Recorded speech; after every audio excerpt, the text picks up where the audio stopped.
This product was provided by Nintendo. Hashtag free product. Hello everybody, my name is Young Falcon, and today we're going to be reviewing Ultimate Alliance 3 for the Nintendo Switch. We're going to be going over the pros and cons of this game, and overall what are my thoughts on the product at hand. Let's get straight into it. First, let's talk about the game story. I really did enjoy the storyline for Ultimate Alliance 3. When you look back at the other Ultimate Alliance games, we kind of checked off a lot of boxes here, you know. We went over the Civil War, with Captain America and Iron Man fighting, obviously. We went over the Galactus arc and a couple of others even in Ultimate Alliance 1. The next logical step, you know, pretty good timing considering Endgame came out this year and kind of wrapped up the MCU, is the Infinity War saga, albeit a very short, more kid-friendly, more toned down, less 10 years to develop version of it, but an Infinity War saga nonetheless that felt like something ripped straight out of a Saturday morning cartoon, and I can't deny I had a lot of fun with it. I really did enjoy the storyline here. There was a couple twists and turns I was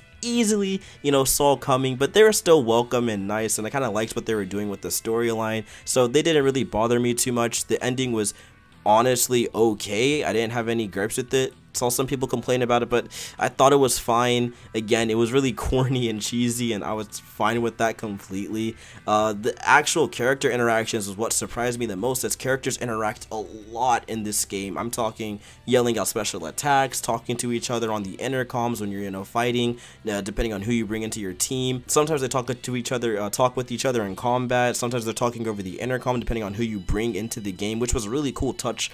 You know, depending on which heroes you choose, you know, some are going to talk on the intercoms when they have to, you know, deliver exposition or whatever it may be, and some will actually talk to you in your team or talk to people on intercoms depending on who's all in your current party. So that was one of the really cool things about the game, because it shows they were really, you know, thinking that extra step ahead. They were putting a lot of love and care, and you saw a lot of that throughout the game.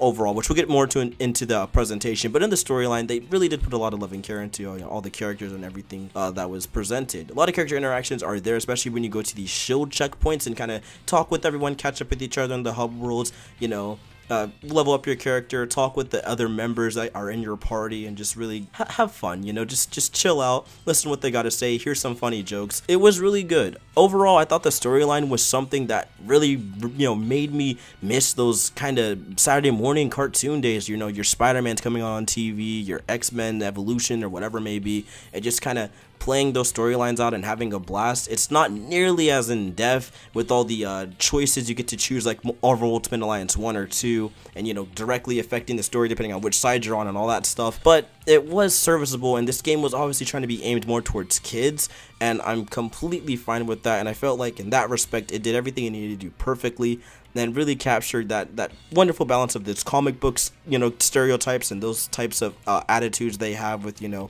Iron Man being a little bit less arrogant and more just, you know, smart guy, making wise jokes all the time. You know, Captain America being the upstanding, you know, American citizen, you know, freedom's the way, always be a good guy, you know, that kind of thing. And Thor just being generic Thor, you know, this, that, you know, the gods of Asgard, all those crazy jokes, you know, you guys get the gist. So it all works out, and even though it's stereotypical and in dialogue and very comic booky and again very Saturday morning cartoon-ish, that's what I like about it, because it really took me back, and that was clearly the angle they were going for, so I was completely fine with it, and it just had a lot of fun moments, and I had a lot of fun with it, so storyline was on point. The presentation was also something that surprised me, that was absolutely on point. The comic book aesthetic, the whole cell shading they did was really solid. A lot of the character designs are great. Something I really loved is how they kind of mixed in those comic book Marvel designs along with the MCU designs, and really just kind of pandered to both parties here. And again, like, you know, the Saturday morning cartoon crowd really got in on the fun too, as they kind of just took a little bit of everything from each different, you know, big Marvel thing out right now and combined it all into this really great game. You know, you have the comic book style suit for Miles Morales, and the Wasp just kind of got her Marvel comic book suit, and then you got other characters like Ant-Man, who's more of a background character, and, you know, he has his more, you know, MCU look, you know, the one we've always seen for a while in the movies and stuff. So, and even Ultron and stuff like that. So they do a really good job of meshing both the Marvel comic books and the Marvel Cinematic Universe, and that's always a welcome change. The graphics are great. It runs at 30 FPS, and the camera angles are usually never getting in the way of things. and it never really drops frames unless there's extremes amount of stuff going on screen at once, and that's happened to me a fair amount of times. But overall, I don't really get any frame drops. The game looks fine. It really could use a little bit of anti-aliasing, but that's neither here nor there. You know, enemies all look good. It's just a, you know, fine looking game enough. It's got a decent art style to really carry it. However, the actual world / level design is where things kind of get a little tricky. I do wish the level design was a bit better. Everything's really linear here, which is good for the most part because you're kind of going from place to place and just beating things up and, you know, completing a couple of small puzzles that aren't too difficult but aren't too easy either. Like, they're very mash to win. There's some puzzles where you can just kind of mash the interact button and unlock it in a heartbeat, which is a little bit on the dumb side. But there also are some fair few combat oriented puzzles where you have to like pick up a certain item and make sure you push it to the right destination or something like that. So it's mainly combat focused when it comes to puzzles, as mostly everything is in this game, but it gets the job done. It just could have been done, you know, slightly better. Another thing I do have an issue with is, again, it's really linear. It doesn't feel like there's as many chances to explore, to pick up collectibles, and that's mainly to the fact that they don't have a lot of cool collectibles in this game, like comic book pages or archival posters or, you know, chronicling the characters' backstories or anything like that. And that would have really went a long way for this game, especially with how many characters that are added that kids may not know about. But, you know, they didn't really go that far, and that's a little, you know, little heartbreaking, especially as this game is such a love letter to Marvel fans. I do wish they kind of went that extra step to include some more unique collectibles that aren't just, you know, the same old ISO 8s that you get to just level up your character. Really do wish that they added some cool collectibles, because that's a huge bummer that they missed out on here, and it would have been a great thing to maybe, again, open up some more interesting levels, you know, have more interesting pathways to follow or puzzles to solve so you can reach those collectibles, so you can learn about characters or get a cool poster or get that comic book panel and do what you need to do to just really immerse yourself in the Marvel world. And I feel like that would have been a welcome change to the gameplay, at least in Marvel Ultimate Alliance 3. Speaking of changes, the gameplay is something that hasn't changed too much. You have your abilities as per usual on your 4 face buttons, your typical movement and dodges, and switching between 4 heroes with the D-pad, all the standard stuff. Light attack, heavy attack, you guys get the gist. Been here, done that. But the one thing I really do enjoy is the whole stagger system and synergy link combos. Now, synergy links aren't anything too new. They were in Ultimate Alliance 2, but more so as a big finisher move when it came to comboing with other people. It wasn't something you throw too often until more later game because you had the MP to spare for it. Here it's like from the gate they want you to synergy link like literally everything. If you're not synergy linking it, you're getting mollywopped, you know what I'm saying? So synergy linking is a humongous tool they want you to use. I really did enjoy using the synergy link to just release the most devastating combos, and towards the middle of the game you are absolutely decked out with a lot of MP and things to use and abilities to unleash. However, that being said, you also run the risk of using way too much of it, because your ability points, you know, kind of scale depending on how high of a level you are. So the higher you go in levels, the more, you know, ability points you're gonna have to put into your abilities, and that costs more MP as you go along. So there's a little bit of a balancing curve there to make the game, you know, fair. But the enemies are definitely no slouch here, and you're really going to want to use the screen clearing things because, gosh darn, some of the bosses get absolutely ridiculous. Staggering and comboing is really great because once you stagger an enemy, you can call on your synergy link and do a cool ultimate attack that stuns an opponent. Then you can unleash the absolute devastating combos on people, and it's really fun.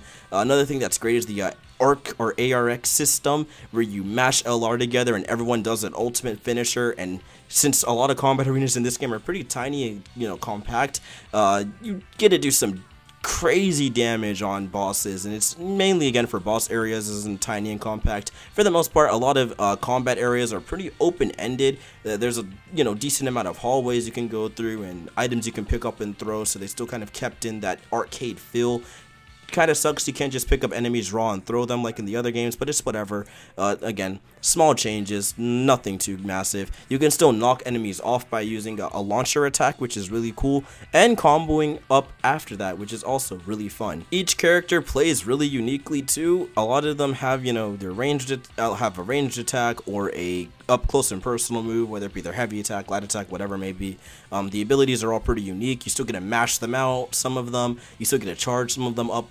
There's a lot of just cool things they still kept into the game, so it doesn't just feel like I'm mashing this button, now I'm mashing this button, now I'm mashing this. There's still a little bit of strategy involved, but it's mindless strategy where it's like once you get into the groove of it, you're just doing it and doing it and doing it over and over again. But that's what makes it really fun, especially when you have a co-op buddy to kind of yell at and be like, yo, we gotta go for this, we gotta go for that, and it just makes the game really chaotic and just a blast to play. I really enjoyed the actual gameplay. It's just a lot of arcadey fun. Yes, it's missing kind of the nuances and the amount of characters Ultimate Alliance 1 and 2 have, but again, that's either here or there. It's still a miracle that this baby even has 30 of those characters, considering all the legal stuff that comes with Marvel. So the fact that we got those many cool characters and some that are absolutely surprising to me, to the like, just thinking about it, like still stuck on Psylocke. Like I don't know how they pulled that one off with all the stuff that happened, considering this game was made before the whole Fox buyout. But again, that's either here or there. It's just crazy to think about, and the amount of characters they have is pretty serviceable, and they really do a good job of,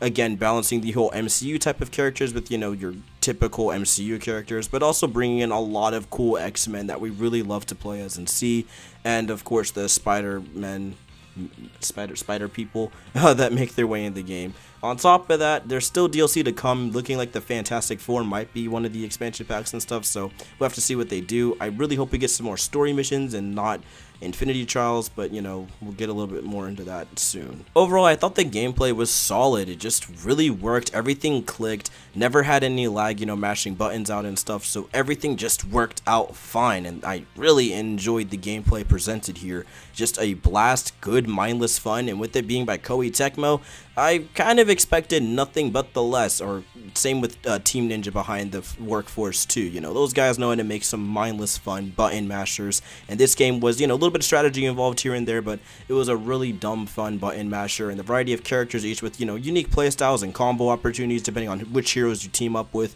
was always a blast to kind of figure out who works, and I had a lot of fun with that. I mainly ended up rolling with Psylocke, Nightcrawler, Deadpool, and Storm by the end of my run. Those were my most fun characters, with a little bit of a swapping between Miles Morales and Black Panther. It didn't really matter who I swapped up. I threw those guys in there every once in a while. Just those are my team I really rolled with. All characters were pretty fun, especially the heavy hitters like Luke Cage and the Hulk. Those guys were great, and it's just really nice to have a big tanky guy on your team. There's just a lot of good dumb fun you can have here, and bringing in a couple of your friends and just running through this game in a weekend is always a welcome thing in this type of industry, so I'm fine with it. The game only took me about 10 to 9 hours to beat. It wasn't too long at all. You know, it was pretty short, all things considered. Didn't really do a lot of the Infinity Trials and stuff. I did like 2 of them or something like that, but I'm sure with, you know, the amount of replayability that comes with the game, and even unlocking some of the heroes through Infinity Trials, there's a lot more content for you to, you know, sink your teeth into. The Infinity Trials were fun for the most part from what I've played and what I've seen. It's just small little arcade challenges essentially, and since the game is one giant arcade game to begin with, I'm completely fine with that. And with the gameplay that was presented, running in there with a couple of friends is going to be a blast, trying to, you know, clear the gauntlets and unlock all the characters and just have a blast and that kind of thing. Overall, I thought Ultimate Alliance 3 was a pretty good game. You know, the presentation was solid. I like the graphics, the art style was nice. Yeah, the level design could use a bit more work, but traveling through the worlds was still a lot of fun. The characters were all cool to see interact with in so long, and it was also a really good time playing the game itself. The combat was just way too much fun, knocking enemies up and throwing them off ledges, and, you know, using your ult attack to completely annihilate everything around you. Always a good time. Playing with friends, of course, is just a great game to just pull up to and have mindless, chaotic action go on the screen, and just yelling at each other and watching a pretty fun Saturday morning, you know, cartoon story play out, which was always a plus in my book. That's always going to be a plus in my book. The music was also surprisingly good, you know, got things done. Wasn't anything I put on the iPod, but there were some bangers, a little bit of techno in there too. There's a little, you know, interesting mix of soundtracks, but, you know, I'm shocked. It thoroughly was a really interesting mix of sounds that I thought worked out pretty well for this game. And overall, I thought it was worth the $60 price tag. I mean, it may be on the shorter side, but with the amount of replayability that comes with it and the amount of characters and interactions, and if you have friends to play with, you're definitely going to get every bit of your money's worth. And with the, again, the Infinity Trials that come with it, it's a really good time, and I highly recommend you don't pass this one up.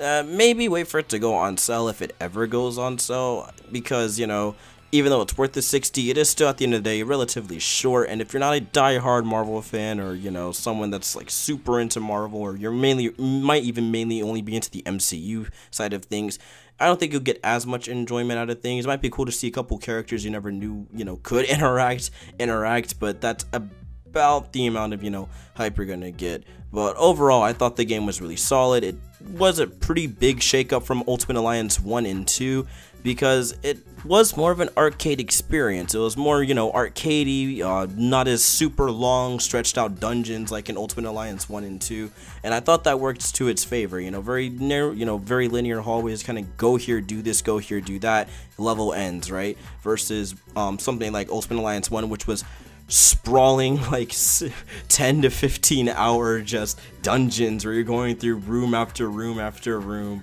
of just, you know, side quests and mini missions and then main missions and all this crazy stuff. Because oh boy, replaying that game was something else. You know, it had a lot of extra stuff, but overall I thought the game, you know, was pretty well done, and Ultimate Alliance 3 it was worth it. It was a good game, so I highly do recommend it, as long as you're willing to accept the fact that it's a pretty big shakeup from Ultimate Alliance 1 and 2, and it's more for, you know, tailored for kids and just kind of dumbed down. And you know what, I'm fine with that. I liked what we got here. It was a really fun arcade beat 'em up, looking at it from that angle, which it clearly was trying to be, and it's small little, you know, RPG elements presented here were a lot of fun to toy around with. So pick up the game. I think you're gonna have a blast with it, and if you're looking for a summer Switch game, skip it and buy Astral Chains. Or Fire Emblem 3 Houses, I'm sorry. Or all three if you can afford that. Or you get a game voucher and buy Ultimate Alliance 3, and then whatever other summer game you want to get. What I'm trying to say is pick up any three of these games, because they're all going to be great.